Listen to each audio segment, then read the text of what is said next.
Hey folks, welcome to the King of Projects and our new project. What you see in front of you is my original IBM PC that I've had for many years. It works just fine. And I don't know if you saw a couple of videos ago, but on the Texas Instrument computer I managed to get a hold of a peripheral expansion unit for that computer and some cards that went in it, and that's been a lot of fun learning about. But it's not the only one that had an expansion chassis. Of course, IBM produced their own, the 5161 expansion unit, and it had the ability to add more cards into it and connect to the base computer, but they're not the only one. Another company basically surprised IBM, a company called Tecmar. Now, Tecmar's been around since 1974, and they were making expansion cards back then for different computer uses. But when the IBM PC came out, they took a chance. They thought that was going to be awesome. So they came out, and in the 1981 Comdex, they came out with this. Now, this is an expansion chassis extremely similar to the IBM PC's expansion unit. The only thing that's different is that it has, I believe, a beefier power supply. We're going to take a look at it. And it came with 20 different cards right from the gate. It impressed IBM to no end that they had already, 3 months after the IBM PC came out, 20 different cards to add. And as you can see by the list on the screen, the items they could add were a hard drive, extra RAM, real-time clock, ports, serial or parallel. They had boards that combined all those into one board. They had device control boards. They had multifunction data acquisition boards, analog to digital converters. See, they made more technical boards. They made things for laboratories, such as boards that controlled servos and motor control and data acquisition for those devices. Now, I managed to get one. The funny thing is that most people, if they have these, if they're not a computer enthusiast, they don't know what type of cards are in there. Sometimes they don't state. Usually they look different than other standard cards, and they usually can't figure it out. So if you buy one like I did here, I had no idea what cards were going to be included. I just knew that it was going to have a few. But I was interested, so I got it, and I thought we'd take a look at it. Let's open it up. Alright, I moved the PC back so I can have a little bit of disassembly room.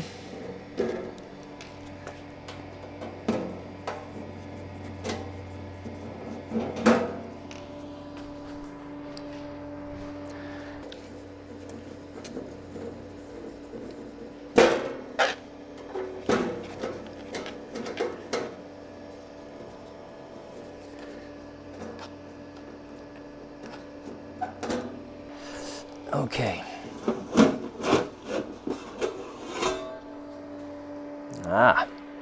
The seller was nice enough to pull the cards out and individually pack them so they wouldn't be hurt.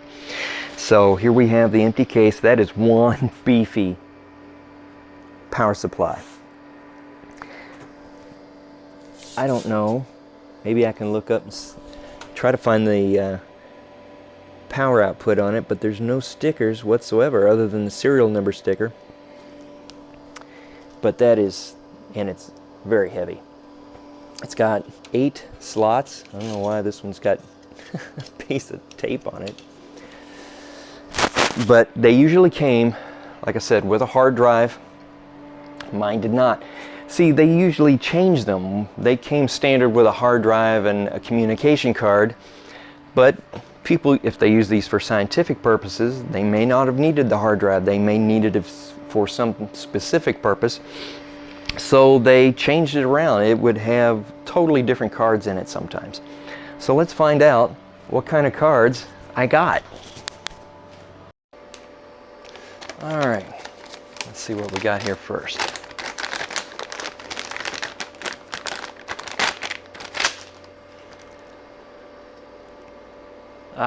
This is the Time Master. This is a time of day clock and calendar with a battery that's supposed to last 20 years. Well, since this card's 40 years old, I think it went out a little while back.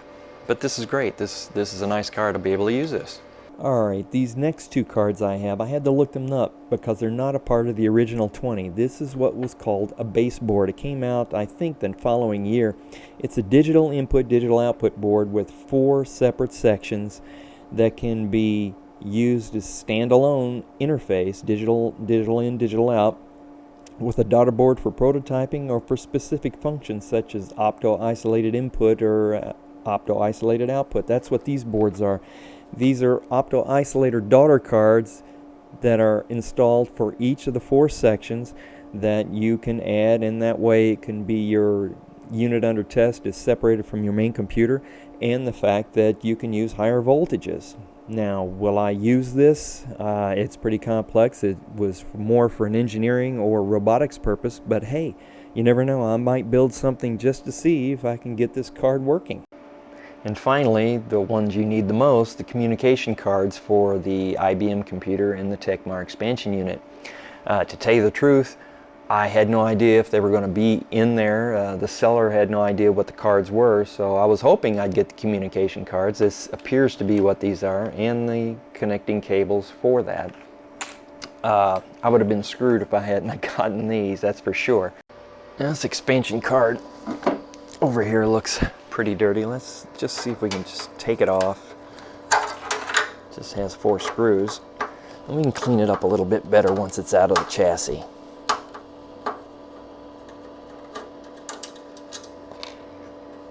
Oh, there's something we can fix. Looks like a couple of screws are gone and this came off.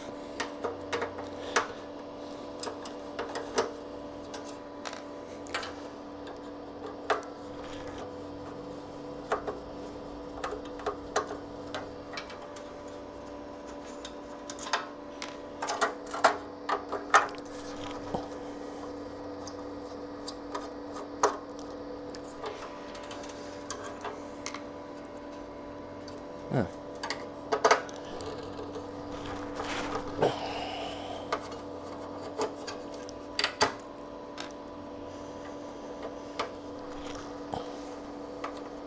I'm going to use it for the first time. You want to give it every chance of survival. Well, that's pretty darn filthy, huh? Tell you what, let's actually go outside and clean this off.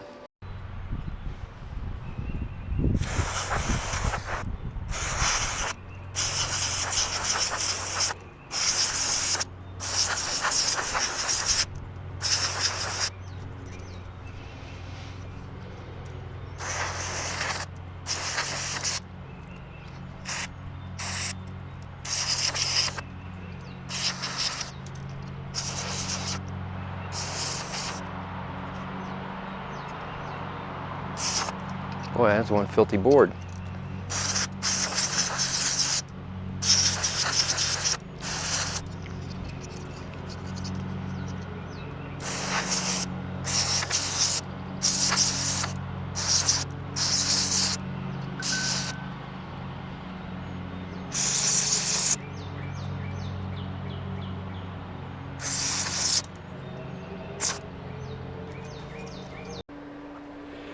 Alright, well, I'm going to try a little something.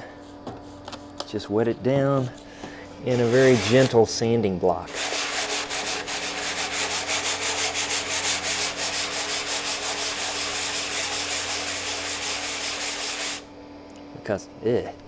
Because this is some rough. I mean, it's not really bad, but it is rough in texture. It's not easy to get off. Hey, that's not bad. That's not bad at all. I may end up doing that. It may take me a bit. But I think that's what I'm going to do. I'm going to do that, and then I'm actually going to use a little bit of deoxit with the lubrication in it, and I'll put that on it, and it'll keep it from rusting. Wow, the power supply is a mess.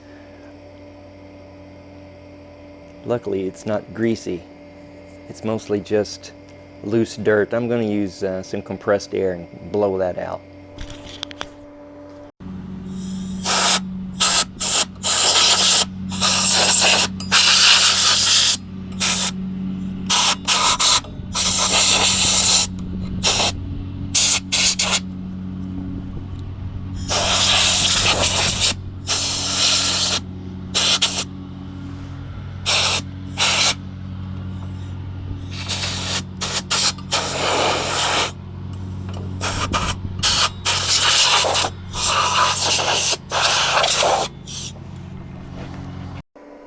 Okay, this is as clean as I'm going to get it right now. It's not perfect, I know, but I wasn't trying to make it brand new condition. I just wanted it to be very clean. Most of the rust's gone as far as I could tell. The staining of the rust is still there, but it's a whole lot cleaner, ready for reassembly. Now you might be asking, well, what if you got in the boards wrong since you have no information on this whatsoever? Oh, by the way, trying to find information about this thing on the net is one of the hardest things I've ever had to look up. There's almost nothing out there about the expansion unit. The only information you can find is about one card that they produced, which is the captain's card, which has several things on it, extra ports. It had the time base unit and everything on one master board, along with memory expansion. And you can find that user manual and installation manual online, and it's the only information about cards that I can find. I can't find any information on any of the other ones. All right, to answer your question, you can be sure of which card is which because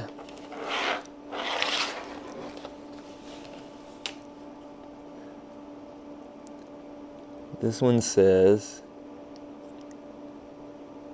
expansion adapter tech computer for the Tecmar unit, and this one says, there we go, this one says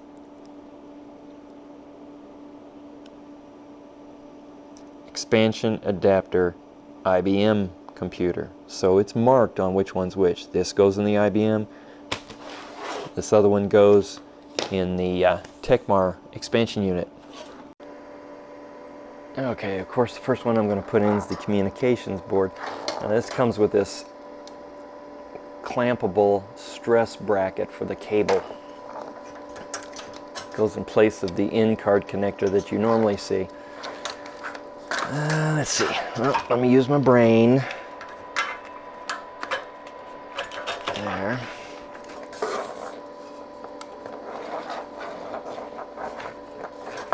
There we go. Let's see if I can get this mounted correctly.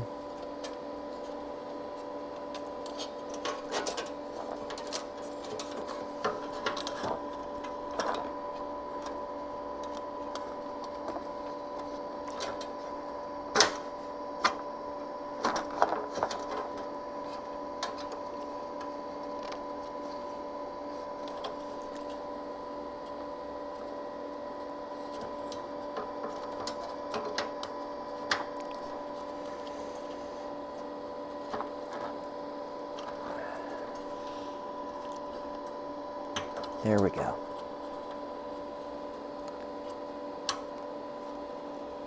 Now I need to get a screw in there and a screw in there, and then it will be where it belongs. Okay, I finally got some screws in the stress relief cable so that it's nice and solid.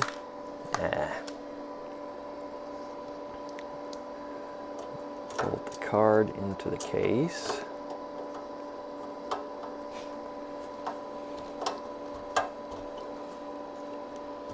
There we go. Now the next thing is I'm going to have to take something out of my PC so I can put in the other card and connect them both. Let's see what we can take out. As you can see, I'm full up right now. Memory expansion card, CGA video card, floppy controller card, hard drive controller card, and this is one you may or may not have heard of before. This is called an ORCID card. this allows me to use a 286 to run this system, and it makes it at least twice as fast. But I think, let me think. Well, I tell you, the way to be able to see if it works right away is see if it has video.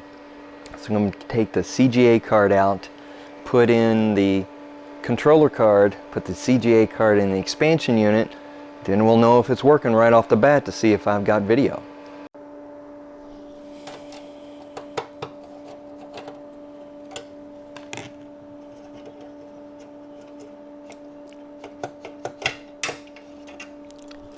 CGA card out. Boy, that's an original, isn't it? That's pretty. I figured right now the best way would be to put them back to back so I can try to get these cables into the PC.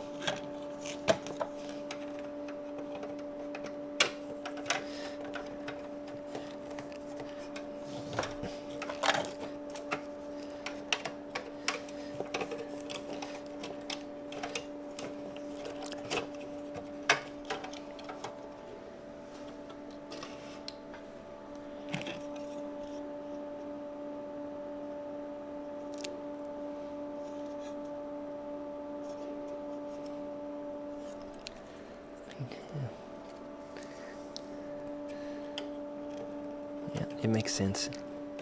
P2 is here.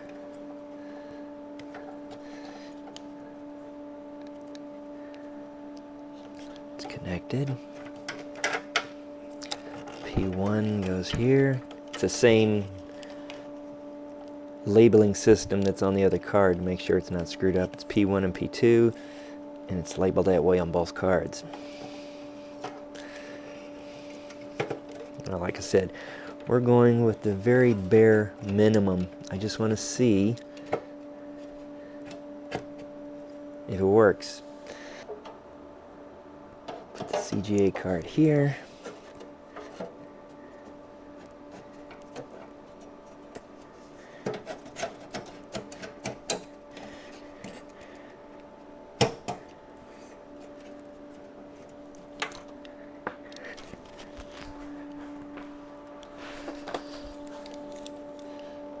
Get this cable to reach. There we go.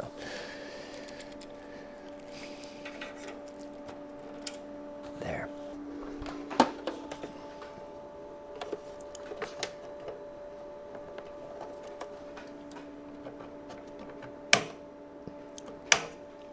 Thing is, I don't know which way is on. Guess I'll find out.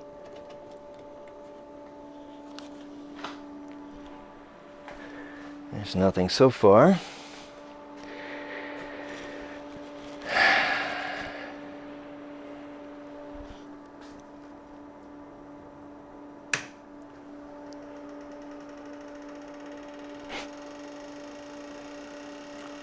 Noisy little fan starts up. There we go. Not bad. No smoke. Okay so far.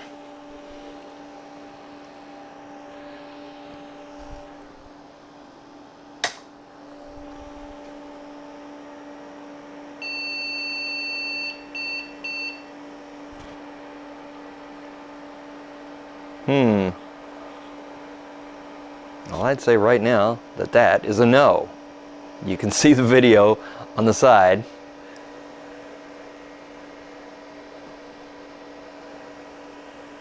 That does not look correct, so let's find out what's going on.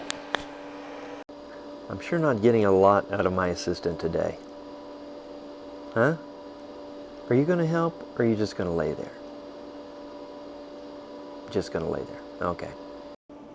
Now, one thing I was certain of is that the Tecmar expansion chassis should work, at least at this point, just like the IBM expansion chassis. That means the card that goes in the IBM unit, once it's put in, and this one's put in the Tecmar, and if you trust the cables, those slots in the Tecmar unit should be able to have one of my cards that I know work right out of the gate. So that's why I put the video card in there. If the connection is good, I should be able to get a picture on the video card no matter which chassis it's in. I thought I would check all the solder joints on these cards, so I decided to put my meter in continuity and just start checking physically. And the funny thing is that like right now I'm touching the leg of the IC and there's no continuity, but if I press a little bit,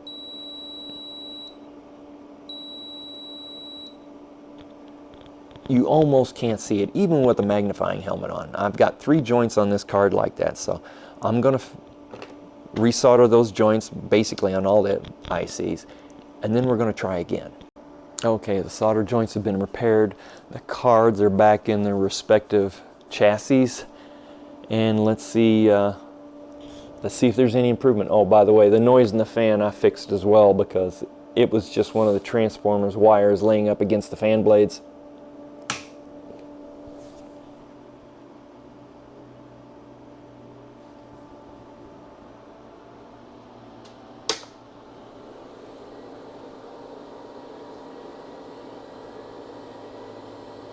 We've got a screen, I've got a cursor. The video card is working in the expansion unit. Well, the chassis now works as an expansion unit for extra cards. And that's fantastic. But unfortunately, that leaves me stuck at this point of the repair, because I'm telling you, I've tried and tried, I've looked up information 50 ways to Sunday online. I can't find any information that would help me on settings for, say, the Time Master card. Okay, I do have an addendum. After looking for more than another 2 weeks, I finally found information at least for the baseboard cards. They're user and installation manuals. That means I have information to set the proper switches and the settings and any jumpers to physically get these cards ready for use. I don't have the software that came with it. That is some laboratory software, I believe, that I don't think it's available for free online. I bet you somewhere there's a ton of technicians that are still using this stuff, so it's not out there for free. But I also had this come with it. It was all the cables and this connection box that was built on the back of this. That's why the card cage end piece was loose. It was because it was to be screwed through this. You have this over here. You have the cables coming off the unit, 4 for each card. And then you had an opening here. You could actually have other cards come out and they could have connections to them through that opening. But that's as far as I've got. I don't have any other information. Like I said, if anybody has any information about the Time Master card, that would be fantastic. Just the switches and the jumper settings would be fantastic. If I'm in luck, that would be all I would need. But hey, I still had a lot of fun working with this, finding out about the company, and I hope I didn't bore you like always. Catch you next time.